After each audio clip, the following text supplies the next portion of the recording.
Une semaine d'actualité sociopolitique qui se décrypte sur ESAE TV. Chers amis internautes, bonjour, bon réveil, bienvenue sur Info Hebdo pour lequel j'ai convié en plateau Paul-Marie Wessou qui est théoricien de la gouvernance d'État, analyste politique.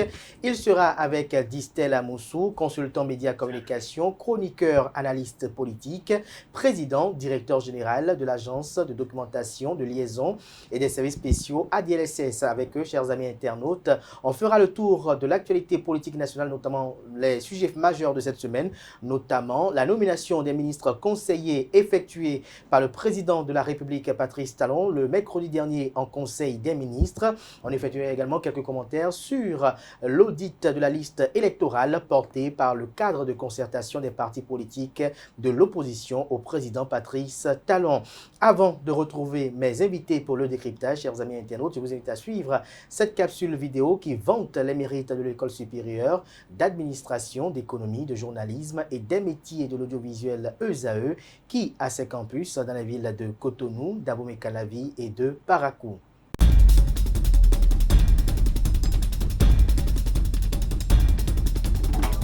Le décryptage du jour, comme je l'annonçais dans le sommaire de cette émission, Paul-Marie Wessou, bonjour. Bonjour Kader. Merci d'être là ce matin. Merci de m'avoir invité aussi. Bonjour aussi. Bonjour cher ami, bonjour docteur Marie Wessou. Ça fait un moment que j'ai eu ce plaisir-là de partager le plateau avec vous. Je le retrouve, ce plaisir, avec beaucoup de joie, beaucoup de bonheur. Bonjour Kader, bonjour amis téléspectateurs. C'était une pause ou bien... Non, un plaisir de retrouver un ami, même dans la contradiction, l'amitié s'est enracinée, donc voilà. Voilà, bien évidemment. Alors Paul-Marie Wessou, mercredi dernier, Patrice Talon a procédé à la nomination des ministres conseillers. Ils sont au nombre de 12. Lorsque vous avez pris connaissance de cette liste-là, quelle a été la première observation? Bon, il me semble qu'on a déjà fait le débat sur l'intérêt, la nécessité d'avoir les ministres conseillers ou pas. Mais moi, je constate simplement que le Bénin est plein de créativité et d'innovation. Vous savez, les Émidiens est parti du Bénin, c'est partout un peu dans le monde maintenant. J'ai vu du Émidiens à Londres, donc je me suis dit, mais ça, c'est une innovation du Bénin qui parcourt le monde. J'ai essayé de comprendre, de voir si ça existe dans le monde. Je n'ai pas vu quelque part dans le monde où on a des ministres conseillers. Puis je suis venu maintenant au décret, le décret qui donc consacre cette nomination-là. Mais rappelez-nous un peu le rôle. Oui, le rôle des ministres conseillers, on a dit qu'ils vont aider à l'efficacité donc, de l'action gouvernementale. À travers quoi? C'est le suivi des programmes, des projets et des décisions gouvernementales, leur mise en œuvre sur le terrain. Et ils sont là aussi également pour la communication. En fait qu'ils doivent aller auprès des populations, recueillir des informations et puis conseiller le gouvernement sur comment faire pour que les choses puissent aller normalement. Bon, mais moi, j'ai fini par... Quand j'ai fini de lire le décret, puis après, les noms sont sortis. Bon, j'ai fini par dire, bon, écoutez, vous savez comment le disent les fonds, et djandeme, quoi, babo djandeme, c'est un peu cela, quoi. Ah bon? Oui, en d'autres termes. En d'autres termes, clair, c'est un collège de ministres conseillers qui, pour moi, est allogène, en fait, à tout ce qui existe déjà, et qu'on a essayé de trouver un espace pour l'enfoncer là, pour qu'il puisse prendre corps dans le système. C'est ça, selon vous? Oui, c'est ce que je constate. Est-ce à dire, quand vous entendez là, Paul-Marie Wessou, Patrice Talon s'est vu contraint de nommer des ministres conseillers? Bon, je le pense parce que d'abord, vous savez que cette histoire de nommer les ministres conseillers est venue du fait qu'il y a beaucoup de plaintes. Gisèle va démentir ou confirmer s'il y a beaucoup de plaintes au sein des partis de la mouvance, comme quoi il a fait presque 10 ans et puis c'est les mêmes ministres, donc eux, ils n'arrivent pas à trouver de l'espace pour eux aussi prendre leur part du gâteau, etc. Et donc, il fallait trouver un moyen de calmer les uns les autres. Et je ne sais pas si cette nomination véritablement, la liste que moi j'ai vue là, je ne sais pas si ça a calmé. Est-ce que ça calme ou ça attise Ça attise les tensions au sein de la mouvance, je ne sais pas. Distel Amoussou, comme l'a si bien chuté Paul-Marie Ouessou, excusez ma voix, il y a cela quelques jours, on vous a entendu par ici dire également que les mêmes ministres parfois, depuis un moment, et voilà, on a aujourd'hui des ministres conseillers. Est-ce que le profil de ces ministres conseillers qui sont nommés aujourd'hui correspond aux aspirations profondes au sein des partis politiques? Je ne savais pas que mon ami Paul-Marie Ouessou était aussi acteur de théâtre par endroit. Parce que là, il vient de nous faire une belle scène. Moi, j'aime bien la scène, hein, c'est vrai. Non, Quoi, non. la scène Jean Démé ou bien... Oui, la scène Jean Démé. Non. Il faut comprendre la logique du chef de l'État. C'est une logique équilibrée. Lorsqu'on a évacué le débat sur la légalité et la légitimité de l'acte de nomination, il faut ensuite reconnaître que pendant longtemps, il a été fait au président Patrice Talon le grief d'amener des techniciens non acteurs politiques. Mais qui sont militants des partis, finalement. Finalement, lorsque vous allez me permettre de faire mon développement, Oui, allez-y. Nous n'irons pas de coq à l'âne. Oui. Et donc, il lui a été fait le grief pendant longtemps de mettre un accent particulier ou principal sur des profils pointus, la technicité au sein de sa gouvernance, au sein de la gestion de notre pays. C'est ainsi qu'il n'a pas pu renouveler son gouvernement depuis 8 ans maintenant, que des ministres sont restés en poste depuis lors. Et il s'est inscrit dans la logique, dans la démarche politique d'avoir des groupes politiques forts, de grands ensembles, dans la logique que désormais les prochains présidents de notre République seront l'émanation des partis politiques, donc des militants. Cela veut dire qu'il faut commencer par faire de l'espace à ces acteurs politiques-là, militants, pour qu'ils commencent par mettre la main à la pâte, tout en maintenant, n'est-ce pas, son gouvernement technique en place. C'est la formule qu'il a trouvée, la formule des ministres conseillers. Et moi, je n'ai pas fait que la lecture du décret. J'ai écouté aussi ce que l'autre a appelé masterclass, son masterclass, sur son intention, le contenu qu'il donne à l'acte qu'il avait envie de poser, c'est-à-dire la nomination des ministres conseillers. Et lorsque j'ai suivi ce développement, j'ai compris une chose. Voilà des techniciens qui viennent de partout, des profils pointus qui viennent de partout, mettre en place, élaborer un système de développement, de fonctionnement de l'action publique. Mais des techniciens qui ne répondent pas devant l'opinion, qui ne répondent pas devant les Béninois, qui ne répondent pas devant, n'est-ce pas, les militants politiques désormais. Il y a cet aspect-là aussi. Mais le troisième aspect que je voudrais évoluer, c'est la pression réelle. Laquelle? Des formations politiques constituées, des grands groupes constitués. Il ne vous échappe pas que sur votre plateau ici, lorsqu'il était question de nommer le ministre Dato en remplacement de M. Ozad Homeki, j'ai dit sur votre plateau ici qu'on a amené un halogène de nulle part et qu'on pouvait trouver, même si on devrait faire UPR pour UPR, un jeune au sein de cette formation politique pour remplacer le ministre Ozad Homeki ou au niveau du bloc républicain. Tout ceci, Ou encore au niveau de Mouel, au Renaissance nationale. dans la mouvance, de Oui. toutes les façons. Oui. Donc, tout ceci parviennent au président de la République en écho. Et il a trouvé la formule. D'où l'innovation, d'où l'invention, d'où la prouesse Mais dis ça, la Moussou. de créer le concept de ministre conseiller. Mais il faut comprendre une chose. Étymologiquement, le mot ministre, c'est un Serviteur. serviteur. Oui. Que ce soit au niveau de l'Église ou ailleurs, c'est un serviteur. Donc, c'est des serviteurs qui ont été désignés pour accompagner, n'est-ce pas, le gouvernement technique au plan sociopolitique. Vous savez bien que qui a l'information a le pouvoir.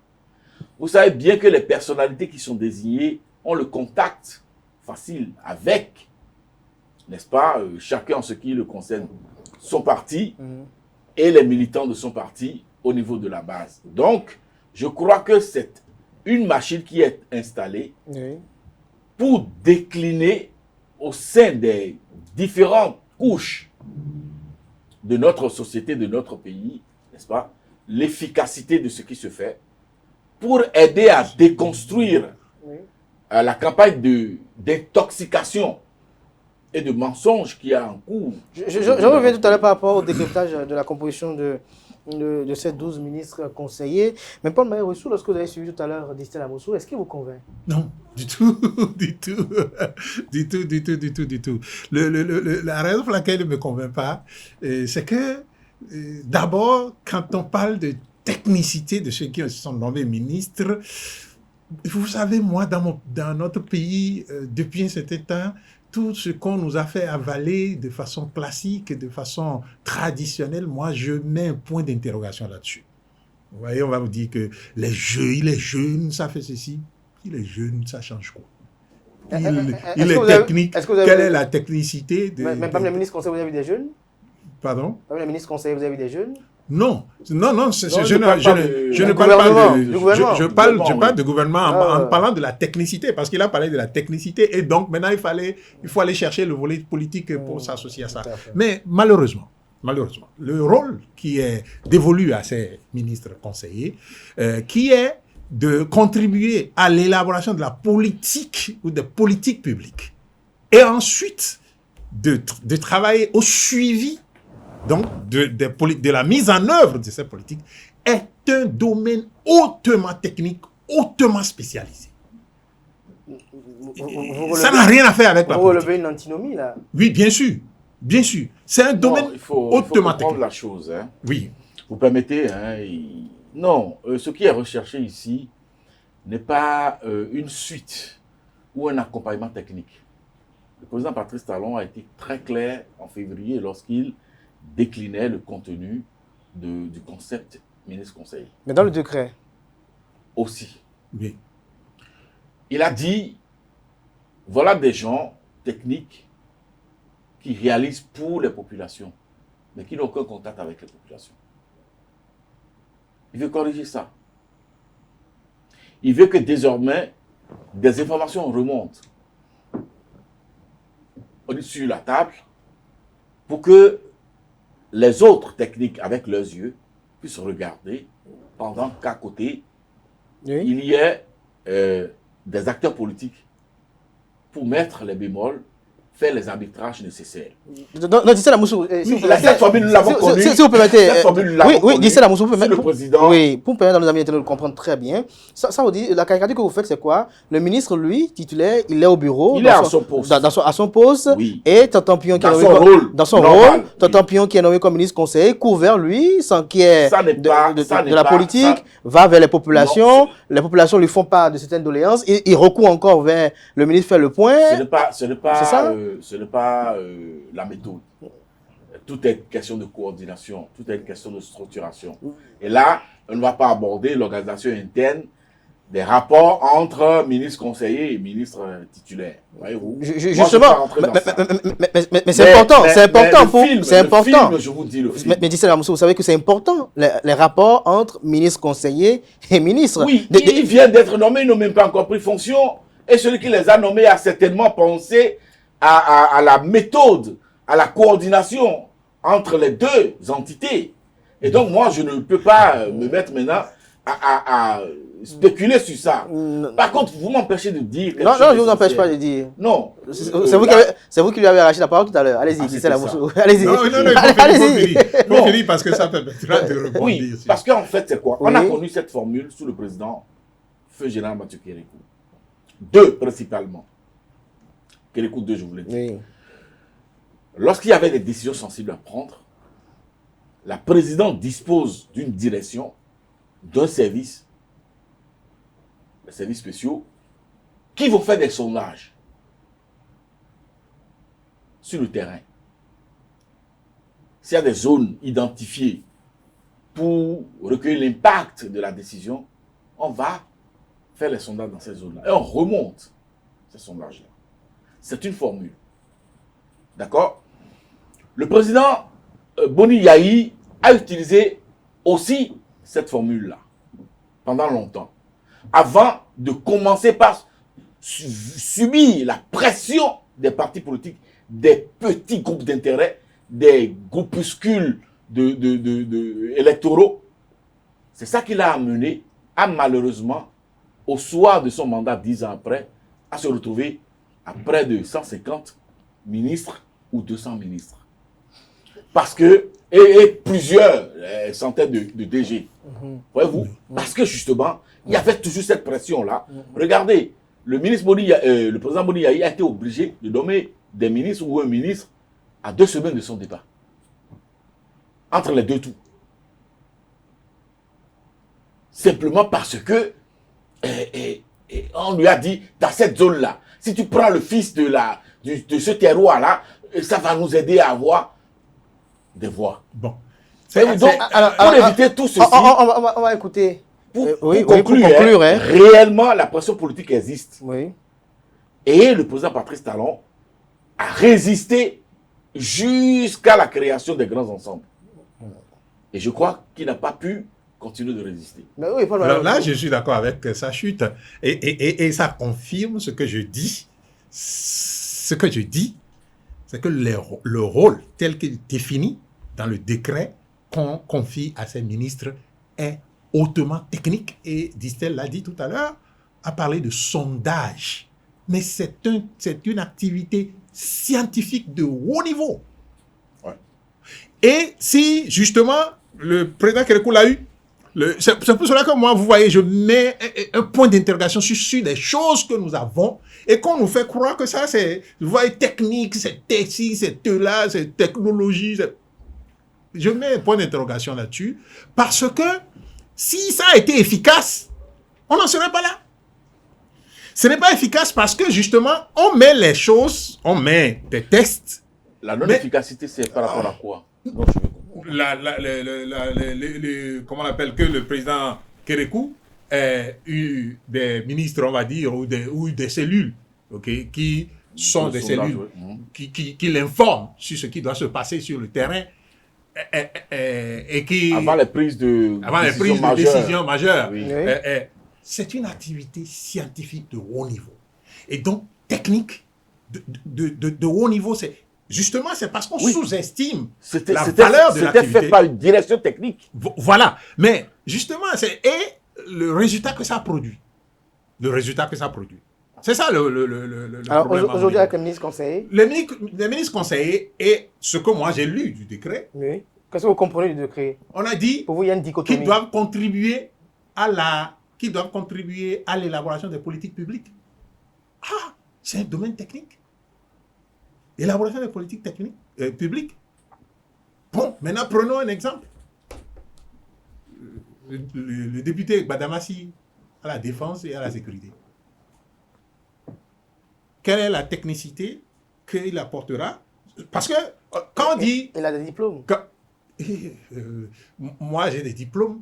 J'ai des diplômes Mais je peux dire, à l'étape où je suis aujourd'hui, je ne peux pas encore, d'ici là, on va en parler, mais à l'étape où j'en suis, je ne peux pas encore dire que je peux contribuer de façon efficace à l'élaboration des politiques publiques. Et ensuite, au suivi de leur mise en œuvre. Et puis, c'est dit dans le décret, mais de façon, je ne vais pas dire, Subtil. de façon subtile, c'est dit en fait qu'ils vont faire de la communication sur les politiques publiques. Mais c'est des domaines c'est des domaines de compétences élevées. Et ça, ce n'est pas politique. Mais si justement, on en fait un organe politique, c'est ça, c'est pourquoi je parle maintenant de résultats. Le résultat que ça a donné sous le président Kérékou, le résultat que ça a donné sous le président Yahi. Non, ce n'est pas les mêmes méthodes. Oui, maintenant, parce que si nous continuons parce que si nous avons le décret sort des tests. Il y a des mots qui sont utilisés. Les mots, pour les spécialistes, représentent quelque chose. Mais si vous pouvez percevoir ça comme simplement... Il y a le décret, il y a l'explication qu'a donnée le chef de l'État lors d'une sortie médiatique également. Oui, ben, quelle que soit l'explication qu'il a donnée, ce à quoi on s'en tiendra, c'est le décret. Parce qu'il ne sera pas là, je crois, à partir de 2026, pour que son explication nous dise ce qui va se passer. C'est le décret qui va nous dire ce qui va se passer. Et donc, quand on s'en tient à ça, donc moi, je vois que dans la perception, je ne parle pas de la conception, mais je parle de la perception. Dans la perception, c'est qu'en fait, on va avoir des ministres qui vont aller sur le terrain pour observer et dire, bon, il y a tel problème ici, il y a tel problème ici, il y a tel problème ici. Et puis, bon, ils vont revenir pour dire, bon, voilà, il faut faire comme ça, il faut faire comme ça. Mais ça, ce n'est pas technique. C'est politique. Ça allège à ce qui est dit dans les tests, ça allège l'impact que ça peut avoir. L'impact que ça peut avoir. Alors Dissel Amoussou, n'est-on pas versé dans la banalisation? Non, je ne suis pas dans la banalisation. Dissel Amoussou, est-ce qu'on n'est pas surpris que Patrice Talon procède à la nomination de 12 ministres conseillers lorsque l'on sait que depuis son avènement au pouvoir, il a toujours eu pour leitmotiv la réduction du train de vie de l'État, par exemple? Écoutez, déjà par rapport à son prédécesseur qui a eu en 10 ans 150 à 200 ministres. D'aucuns parlent de 400. Bon, alors, entre celui-là et Patrice Talon qui est autour de 40 ministres en 10 ans, et je ne sais pas... Je ne suis pas souvent d'accord avec cette addition qu'on fait des ministres de Yahi comparés aux ministres de Talon. Je ne sais pas si vous voyez. Si nous devons compter les ministres de Talon aujourd'hui, oui. Je ne sais pas combien ils étaient, je crois une vingtaine, et on ajoute 12. C'est ça, aujourd'hui. Au même moment, si vous voulez faire l'addition, c'est dans la période T, dans la période P. C'est pas au même moment. Oui, mais... Non, c'est la période de 0 à 8. Non.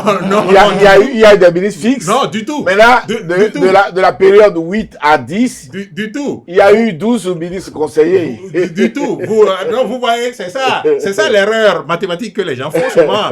On veut voir ça sur le temps que le président Talon a fait, le temps que le président a fait. Non, oui. C'est sur une période P donnée. Combien de ministres nous avons, c'est ça. Et c'est combien ça pèse pour notre budget, c'est ça. C'est ça qu'il faut calculer. Justement. Non, il faut aussi intégrer combien ça a pesé pour nous. Oui.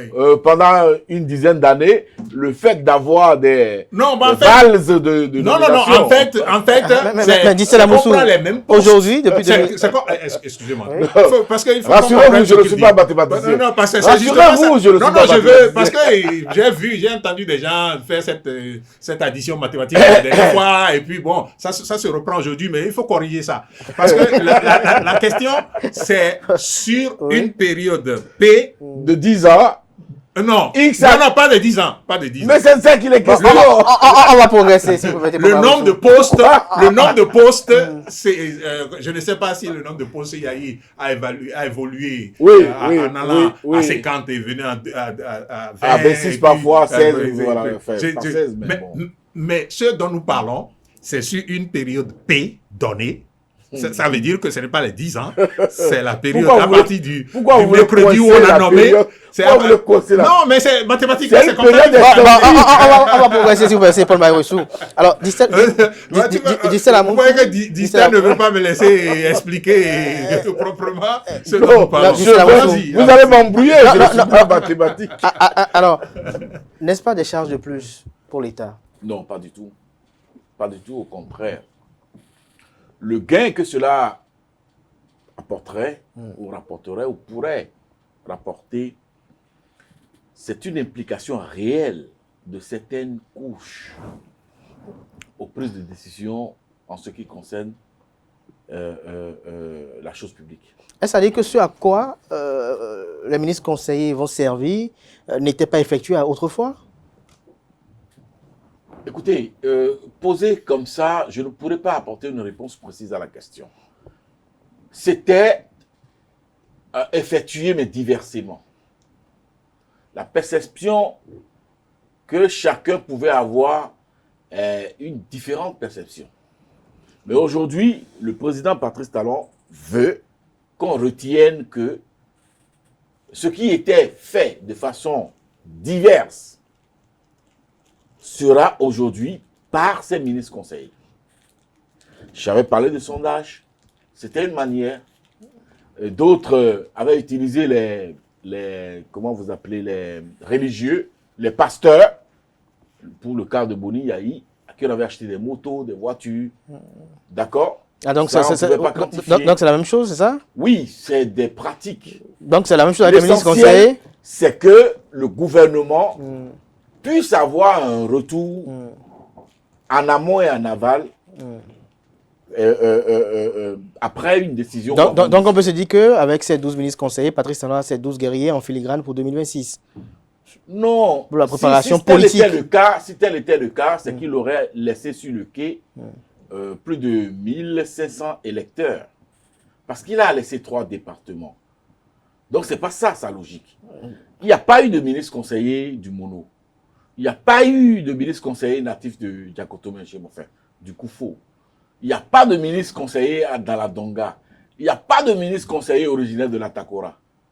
Donc, la vision de Patrice Talon n'est pas politique. Elle n'est pas politique, vous êtes sûr? Enfin, si c'était politique... Quand bien même on constate que leur mission est hautement politique. S'il vous plaît, oui. Ils sont Ça me 12. plaît. Ils sont 12, d'accord? On a 12 départements. On a 12 départements. C'était plus simple de donner un par département.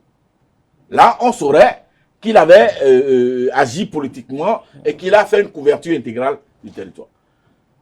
Et donc, à partir de ce moment, lorsque je regarde cette cartographie, je me dis, est-ce que c'est politique tel que l'opinion ou les militants ou le citoyen lambda pourrait penser? Le perçoit. C'est peut-être politique, mais autrement. On va peut-être revoir avec Paul Maïressou qui s'en tient au décret de nomination des ministres conseillers. Les 12 ne pourront pas participer au Conseil des ministres. Il n'y a qu'un seul. Non, du tout pas. Je dis qu'ils participent aux activités du Conseil des ministres. Aux activités, aux séminaires et aux réunions. Mais à la salle du Conseil des ministres, il y a un seul qui y va. Non, je pense que c'est un seul. Selon ce que j'ai lu, hein, c'est tous qui peut-être que je me trompe, mais j'en sais pas plus. Mais j'en sais pas plus, je ne veux pas spéculer, j'attends de voir. Non, c'est dans le décret. Non, mais c'est dans le décret. Et les ministres conseillers participent aux réunions, aux activités. Et j'ai lu ça 3 fois pour m'assurer que c'est vraiment ça. C'est le coordonnateur qui se rend au Conseil des ministres. Alors, lorsqu'on regarde un peu les profils nommés. Oui. Oui. Est-ce que pour vous, il y a prise en compte des aspirations, des attentes politiques des uns et des autres? Bon, ça, je ne sais pas. Ce sont les partis politiques. La question. Oui. La question, elle est à Paul Maïressou. Oui, mais nous la partageons sur le plateau. Les partis politiques. Non. C'est la Moussou. Laissez-le répondre quand même. Laissez-le répondre. Pourquoi vous voulez réorienter sa réponse? Allez-y, Paul Maïressou. Bon, je crois que ce sont les partis politiques qui ont nommé ou qui ont proposé à la nomination. Ok. Ce sont les partis politiques qui ont proposé à la nomination, puisque Ou bien, je ne sais pas, le président, il regarde sur sa table le paysage des partis politiques qui sont donc dans le soutien de son action et puis il va piquer quelqu'un dedans. Je ne pense pas. Je crois que ça a été fait en collaboration avec les bureaux des partis politiques. Mais est-ce que il y a un coût à cela? Non, mais il y a un coût, disent-elles, il y a un coût. Il y a un coût, c'est pas, il a parlé de Jean Demain. Si vous lisez même le test. Il n'a pas posé de questions sur le coût. Hein. Non. Je n'ai pas entendu. J'ai répondu déjà à la question. Mais vous posez la question, vous répondez. Je profite pour réagir. Je profite pour réagir sur cette question et sur sa réponse. Non, j'ai dit, c'est les partis politiques. C'est les partis politiques qui ont dû aider à nommer. Mais est-ce que vous, par exemple, Paul Mawessou, est-ce que le nombre de femmes que vous voyez est conforme à la vision de départ du gouvernement qui prône la promotion de la gente féminine? Le président Patrice Talon... Est-ce que vous sentez que le gouvernement est assez jeune? Est-ce que dans les ministres conseillers également, on remarque beaucoup plus la jeunesse pour un gouvernement qui veut faire la promotion des jeunes? Non, mais moi, ces débats sur jeunes ou pas jeunes, ou femmes, vous savez, Trump a 80 ans, il est président des États-Unis. Ce qui est important, c'est ce que la contribution de la personne au développement de notre pays. Et quand on dit jeune, souvent, moi, je ne sais pas ce que ça veut dire jeune. Surtout dans le domaine politique, je ne sais pas ce que ça veut dire jeune. Parce que, d'abord, il faut acquérir de l'expérience. À ce niveau-là, je viens de vous dire que les rôles tels que libellés sont hautement techniques. Et si on veut s'en tenir au volet technique des rôles, il n'y a pas question de parler de jeunes, de femmes ou de quoi que ce soit. Il est question d'aller chercher des compétences. Bien, maintenant, pour ce que je vois, ce n'est pas les compétences qui sont allées chercher, qu'on est allé chercher.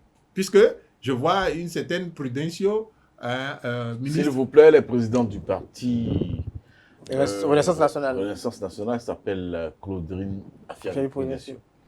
D'accord. Je la vois ministre conseiller dans le domaine de la santé. Je ne sais pas si elle a fait la médecine. Je ne sais pas si elle a des connaissances en médecine. Donc, je déduis, et elle n'est pas que seule. Vous regardez j'ai vu l'honorable Yahweh nommé ministre des services publics. Je ne sais pas s'il a vraiment fait une étude sur les services publics. Je l'ai vu quand même parler de la corruption dans le temps ici, il y a bien longtemps. Les vraies couleurs du caméléon. Les vraies couleurs du caméléon. Donc, quelqu'un qui peut quand même aussi s'intéresser aux services publics, comment ça fonctionne.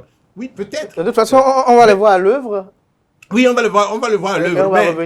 Mais ce que je voulais dire, c'est que ces critères de jeunes, de femmes, de ceci, de cela, pour moi, si on s'en tient au volet technique des postes qui sont en jeu, ce volet n'a pas besoin donc d'âge, de sexe ou de jeunesse. Mais si on s'en tient au volet politique, là, tout est possible. Jeunes, on peut maintenant parler de jeunes, mais le président Talon a fait sa preuve pour ce qui concerne les femmes, en faisant de sorte que positive à l'Assemblée. À l'Assemblée nationale, on a une discrimination positive, mais bon, il ne l'a pas encore. Il y a des jeunes, il y a des jeunes. Il n'a pas intégré à son il y a des jeunes dans les ministres conseillers. Vous n'allez pas me dire que le président Ayadi n'est pas jeune. Vous n'allez pas me dire ça. Vous n'allez pas me dire que le jeune de l'UP, le renouveau, qui est ministre conseiller chargé des sports et de la culture, n'est pas un jeune. Je crois que ça doit être la quarantaine. Vous n'allez pas me dire que il y a bien d'autres. Voyez-vous. Madame Afiani-Prudencio. La jeunesse dans la tête, c'est dans la tête aussi. Tout à fait. La jeunesse, c'est dans la tête aussi. Non, je crois que nous allons taire les spéculations intellectuelles et tout. Attendre tout à fait. Que les premiers pas soient posés et on va revenir. Et on observera, critiquer au fur et à mesure, parce que nous n'avons plus beaucoup de temps, les amener à faire des redressements si possible. Oui. L'essentiel, c'est que chacun apporte du sien pour le développement de ce pays. Merci à vous. Et Distel moi, Amoussou. c'est comme ça que je regarde la chose. Je ne veux pas regarder la chose comme je suis de la mouvance, je suis du bloc républicain, je suis de l'Union progressiste de renouveau, non, je suis de l'opposition, je suis LD, non, je ne suis pas partisan, je suis un simple analyste. Je souhaiterais que, au fur et à mesure que les pas vont commencer par s'effectuer, nous puissions regarder ces pas-là pour voir dans quelle direction, n'est-ce pas, cette vision, ce nouveau concept, ce mode de fonctionnement va nous amener, de sorte qu'on ne se retrouve pas dans le chaos, de sorte qu'on ne se retrouve pas complètement hors de la vision du président Patrice Talon, qui reste et demeure le développement. Et lui, fort heureusement, il n'a pu céder à la pression politique que maintenant. Souvenez-vous, il a dit à ses militants par rapport à la nomination du DG Port, mais si je vous remets ça et que demain il y a des problèmes, ce n'est pas parce que vous êtes mes partisans, mes soutiens, que je vais vous nommer. Donc il avait déjà sa position. Merci. Dès qu'il a été élu, au cours des premières interviews qu'il avait accordées, il a dit « Je ne suis pas dans les concepts régionalistes, où il faut nommer ministre par département, ou DG fait l'équilibre régional. Je ne suis pas dans ce concept-là. J'irai chercher... Mais ces concepts-là J'irai chercher ont un poids, les potentialités lors des juges électorales. électorales. Les potentialités là Oui. où cela se trouve. J'irai chercher les profils là où cela se trouve. Donc, je crois qu'il est resté égal à lui-même Droit dans ses dans bottes. ce Oui. fonctionnement. Merci à vous, Distel Amoussou. Oui, Pour conclure oui, quand pour même conclure, ce oui. volet-là, Distel, on ne peut pas semer du maïs et récolter du l'igname. C'est-à-dire que quand on a vu le décret, on a vu les personnes qui sont nommées, on connaît déjà la tendance. Et on sait là où ça va chuter. Merci à vous, Paul Maïroussou, pour cette conclusion. Merci Je ne voudrais pas parler de l'esprit. Je ne voudrais pas parler de la lettre du décret, de l'esprit du décret. Sinon, vous savez bien que entre les deux... On va observer un peu les jours à venir, notamment les premiers pas Surtout que vont souhaiter bonne poser chance les ministres conseillers à ces et Béninois qui nous sont allons appelés revenir pour poursuivre les à la tâche pour la commentaires. République. Alors, on va opiner très rapidement aussi sur l'audit du fichier électoral porté par le cadre de concertation des partis politiques de l'opposition, Paul Maïroussou. Vous avez suivi un peu les différentes démarches qui ont été effectuées dans ce sens-là. Certains estiment qu'il n'y a pas de fichier électoral et qu'on ne peut pas auditer ce qui n'existe pas. Moi, j'ai déjà opiné sur cette question. Vous savez, j'ai déjà dit qu'il y a trop d'amalgame. Il y a trop d'inculture autour de cette question. Et il y a trop de méconnaissance aussi de ceux dont on parle. Et c'est ça qui fait que chacun se dresse sur ses ergots et dit ce qu'il veut dire ou pense ce qu'il veut penser.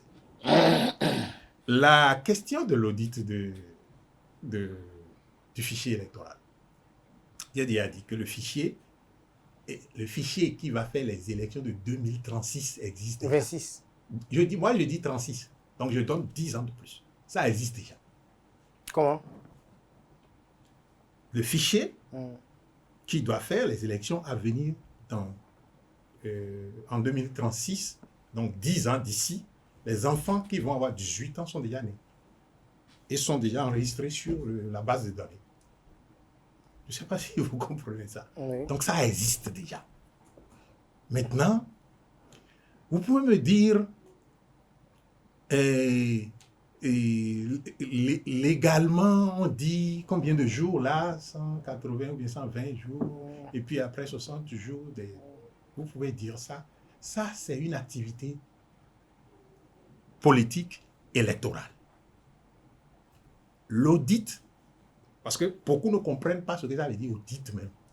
Ils amènent ça sous le chapeau de la politique. L'audit est une activité purement technique. Comme je l'ai dit tout à l'heure, d'une technicité de haut niveau, qui n'a même pas besoin d'un parti politique pour se faire. Parce que, vous le savez, le président Talon a donné pouvoir à l'ANIP pour recevoir les données, pour inscrire les données sur une base de données, une technologie donnée, n'est-ce pas? Le président Talon peut, à un moment donné, se sentir en déphasage avec l'ANIP, avec les techniciens qui animent l'ANIP, parce qu'il se dit, il soupçonne que ces gens ont commencé plus tôt, parce qu'aujourd'hui, c'est parce qu'on dit, c'est vers lui que l'ANIP tourne son regard, mais l'ANIP peut tourner aussi son regard vers l'opposition. Et ça peut ne pas être aujourd'hui, ça peut être demain, vous savez. Donc, en ce moment, le chef de l'État qui est là peut se dire, mais il faut que je fasse l'audit. Il faut auditer la liste. Il faut auditer la liste. Il doit attendre la période électorale pour auditer la liste. C'est une délégation de pouvoir. L'ANIP est dans une situation de délégation de pouvoir. Et celui qui a délégué le pouvoir, c'est le président de la République, puisque c'est exclusivement de son autorité que de dire que l'ANIP n'a qu'à faire le travail, puisque le gouvernement n'a ni le temps, ni la technicité, ni les compétences pour faire ça. Donc, le président peut auditer la liste à tout moment. Donc, l'audit est une activité technique. Attendez, la liste sur le fichier. Là, nous allons en venir. Voilà. Vous allez comprendre tout à l'heure, parce que ça aussi, c'est une confusion totale au niveau des uns et des autres. Quelle est la différence entre le fichier et la liste? Le fichier a une liste.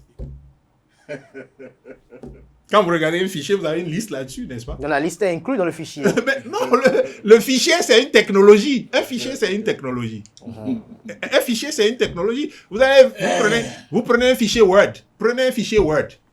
Et vous prenez un fichier Word, vous avez des écrits là-dessus. Vous avez des listes. Vous pouvez avoir des listes sur le fichier Word. Donc, le fichier est une technologie qui porte la liste. Maintenant, et c'est là la question maintenant. Donc, est-ce que vous comprenez que cette histoire d'attendre la période électorale pour commencer l'audit de la liste ou du fichier est une fausse histoire. C'est une fausse histoire selon vous? C'est une activité purement technique. Oui. Et ce qui est... Non, attendez que je vous explique. Sinon, vous n'allez pas comprendre bien. Parce que c'est un domaine très, très technique. Et il y a trop de confusion en ce moment sur le terrain. Ce qui peut être fait pendant la période électorale, normalement, vous savez, cette histoire d'auditer la liste est venue de la rencontre entre le président Talon et les démocrates. Et j'ai dit, moi je salue, sur cela, Distin ne m'a pas souvent vu faire cela, je salue le président Talon parce que le président Talon a une avance extraordinaire dans la compréhension de la technologie. Sur ce cas-là, franchement, je lui reconnais ça. Mais à cette rencontre, il a dit, oui, moi j'autorise. C'est de son ressort exclusif. Ça, aucun parti ne peut lui dire de ne pas auditer la liste s'il veut. Si un jour il trouve que ceux à qui il a confié le pouvoir ne sont pas en harmonie avec voilà. Donc, aucune loi même ne peut l'empêcher d'auditer une liste. Et on ne fait pas l'audit lorsqu'on est en activité électorale. On fait l'audit technique, une activité technique en dehors complètement de toute activité électorale. Maintenant, lorsqu'on rentre dans la période électorale, les démocrates, je l'ai déjà dit, perdent leur temps, ils perdent leurs énergies, ils perdent leur temps dans des histoires parce qu'ils ne comprennent pas ce qu'il faut faire. Ah bon? Oui. Parce que vous recrutez, dès qu'on vous a dit d'auditer la liste, vous recrutez un auditeur. Parce que c'est un domaine technique. Eux ne peut pas faire. Aucun parti politique ne peut auditer la liste là. Donc, vous recrutez le technicien. Et le technicien va faire le travail. Si vous voulez associer les autres, faites de sorte que le processus de recrutement du technicien soit transparent avec les autres. C'est tout. Maintenant, le technicien fera le travail, mettra le rapport à votre disposition. Ce rapport-là dit tout sur la technologie. Ce qui a été constaté. Et si on entre dans la période électorale maintenant, l'ANIP va produire maintenant une liste sur papier. Oui.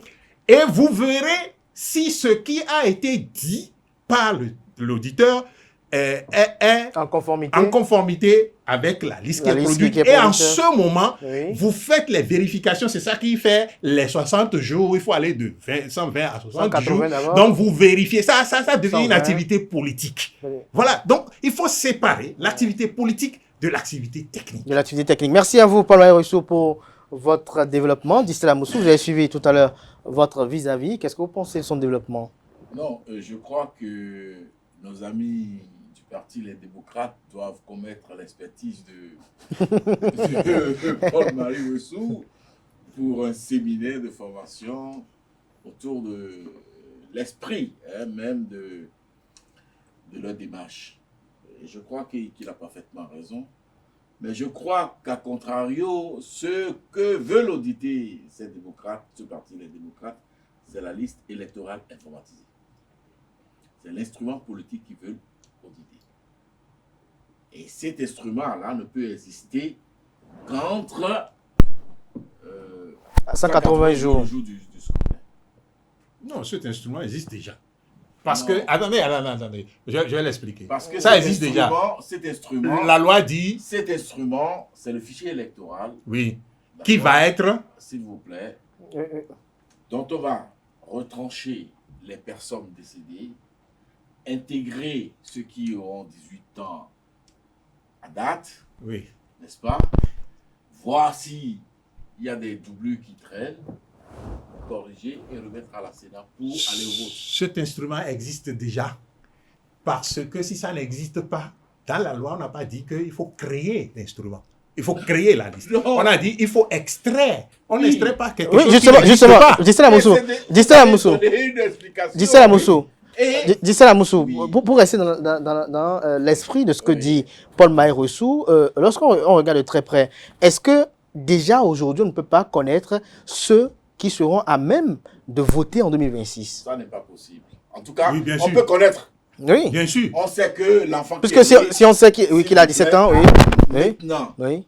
pour rendre la liste électorale informatisée disponible, la loi a prévu. Oui, mais On rendre peut- ça on- disponible n'est pas une activité politique. Est une activité politique à partir du moment où on veut aller vers les élections. Mais De la confession de cette liste-là. mais ce que je dis, non, oui, l'opération de la confection est technique. Et c'est là où il faut faire l'audit. Et ça n'a rien à faire avec la politique. Alors, je dis, moi, la question que je me pose, véritablement, c'est autour de ce que veulent auditer nos amis les démocrates. Voilà. Là, je suis Avec le chef de l'État, ils ont parlé de fichier électoral, qui n'est pas du tout la même chose qu'une liste électorale. informatisée. quelle est la différence entre le fichier électoral et la liste électorale? La liste électorale, c'est celle qui est prête Ce qui est à être remise à la Sénat, à être affichée contenant les Béninois en âge de voter. Voilà.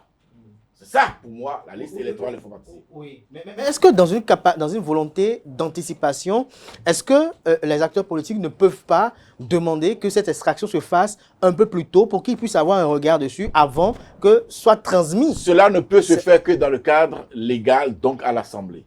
Il va falloir retourner à l'Assemblée. Mais puisque le fichier existe, est-ce que l'extraction ne peut pas se faire à tout moment? On ne peut pas toucher à cela. Il a dit cela relève des prérogatives du chef de l'État. Alors- Maintenant, les députés peuvent prendre une loi à l'effet d'eux. Oui, Mais sans le cadre légal, oui. on ne peut rien. Mais qu'est-ce que vous pensez de la démarche des démocrates qui ont voulu quand même avoir l'assentiment des autres forces politiques? Oui, les autres ont dit, les autres forces politiques ne doivent pas rejeter. Oui, mais est-ce que c'était nécessaire d'aller Elles ont dit, le bloc nous ne républicain, ferons l'Union rien, progressiste, nous le ne pouvons renouveau. rien faire hors du Parlement. Les autres forces politiques ont dit, le débat se mènera au Parlement. Et c'est tout simple. Parce que hors du Parlement, on ne peut pas toucher à cet outil-là. La seule personne, enfin, la seule institution capable d'ordonner qu'on touche à cet outil, c'est le président de la République, l'institution président de la République. Et l'institution a donné son accord. Mais a donné son accord sur le fichier électoral. le débat entre le chef de l'État et ses hôtes, c'était autour du fichier électoral. Et le fichier électoral, comment il faut l'auditer, lui? Le docteur Paul-Marie Ouessou vient de l'expliquer. De façon technique. Et ça permettra au chef de l'État ou au gouvernement de savoir si le travail qui se fait, même au niveau de l'ANIP, est un travail correct ou s'il n'y a pas de déchets.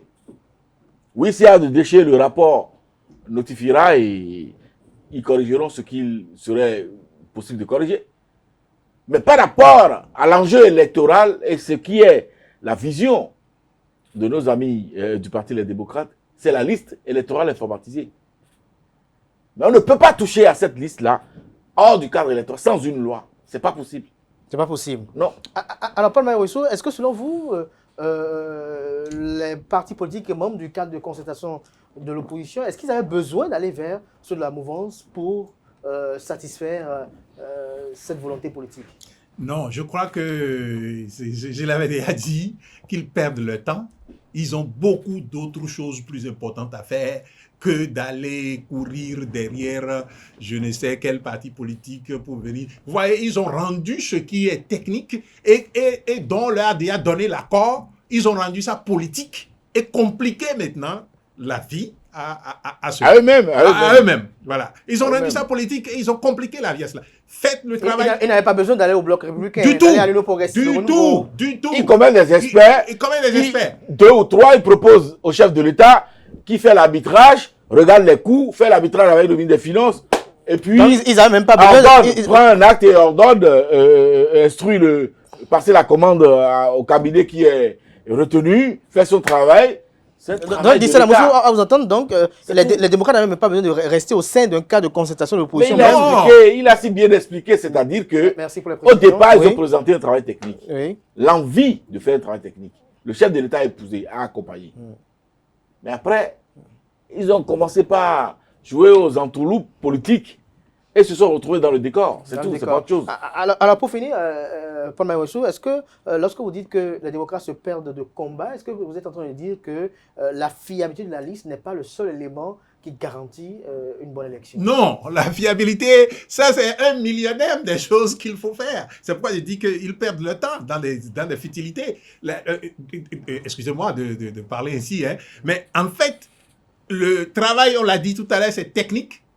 Et le chef de l'État a déjà donné son accord. C'est le seul qui peut dire, aller auditer le fichier électoral.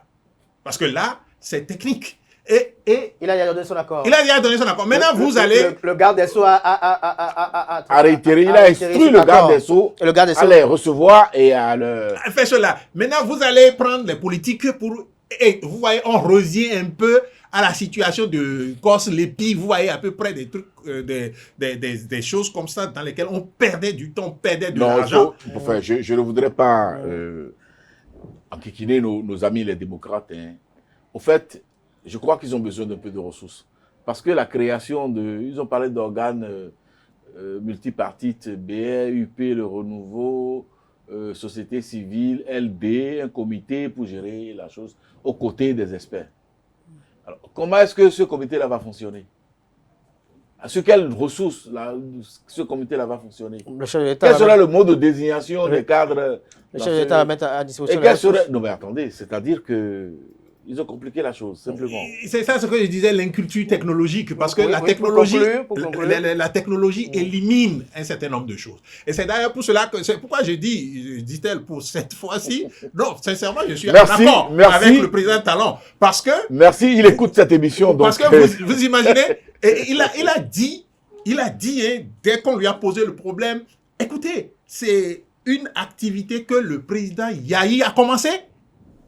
Et comme moi, j'ai repris et j'ai terminé. Si vous voulez l'auditer, allez-y. Il l'a dit. Et donc, lui, il dit ça. Et puis pour ceux qui ne le savent pas, le président Patrice Talon, c'est un opérateur économique. Donc, c'est quelqu'un qui sait regarder, il est regardant. À partir de ce moment-là, lorsqu'on lui parle audit, il en a l'habitude, il est habitué des audits. Et c'est même sa passion, parce que ça lui permet de savoir sur quoi il se repose. Et il pose. C'est à partir de ce moment, nos amis les démocrates devraient même comprendre qu'au niveau du président Patrice Talon, il n'y avait aucun problème. et courir, ne pas attendre une année avant de proposer des techniciens à l'opération. Je crois que, comme vous le dites, c'est au mérite du président de la République, il faut le souligner et faites bien de le faire. Merci à vous, dit Stella Moussou. Je rappelle que vous êtes consultant médias, communication, analyste, chroniqueur politique, président directeur général de l'Agence de documentation de liaison des services spéciaux ADLSS. Merci une fois encore à vous, Paul-Marie Ouessou, d'avoir accepté l'invitation d'être des nôtres ce samedi. Je rappelle que vous êtes expert en gouvernance d'État, analyste politique. Merci à vous. Merci également à vous, chers amis internautes, sans lesquels nous ne sommes rien. Merci de votre attention. Portez-vous bien, belle suite de programme sur ESAE TV. On se retrouve demain avec ma collègue Gaëlle Billy Leiby pour l'inviter avec Jean-Baptiste Elias, qui est le président du Front des organisations de lutte contre la corruption. Avec lui, on parlera de la lutte contre la corruption sous Patrice Talon.